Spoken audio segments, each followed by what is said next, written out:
10 राजाओं का युद्ध दशराज्य युद्ध प्राचीन भारत का एक ऐतिहासिक युद्ध था जिसका उल्लेख ऋग्वेद के 7वें मंडल में मिलता है। इस युद्ध में राजा सुदास के नेतृत्व वाली भरत जनजाति का सामना 10 जनजातियों के महासंघ से हुआ था। यह युद्ध रावी नदी पुरुषनी के तट पर लड़ा गया था। मुख्य तथ्य, यह युद्ध भरत जनजाति के राजा सुदास और 10 विरोधी जनजातियों के बीच हुआ। महासंघ में पुरु, यदु, अनु, द्रुह्यु, तुर्वसु, भलानस, अलिन, पक्त, शिव और विष्णिन जैसी जनजातियां शामिल थीं।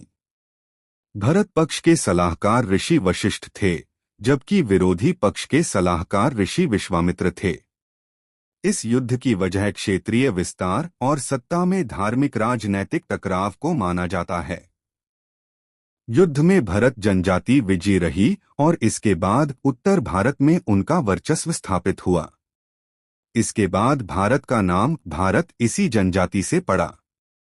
इस युद्ध का महत्व, इसे भारतीय इतिहास की सबसे पुरानी लड़ाइयों में से एक माना जाता है। यह महाभारत के युद्ध से भी पहले हुई थी और कुछ विद्वानों के अनुसार कुरुक्षेत्र युद्ध की कहानी का मूल नाभिक भी यही है।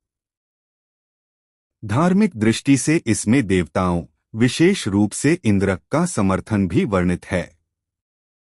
यह युद्ध न सिर्फ राजनैतिक बल्कि सांस्कृतिक और धार्मिक दृष्टि से भी महत्वपूर्ण रहा, क्योंकि इससे भारतीय उपमहाद्वीप में आर्यों की शक्ति स्थापित हुई।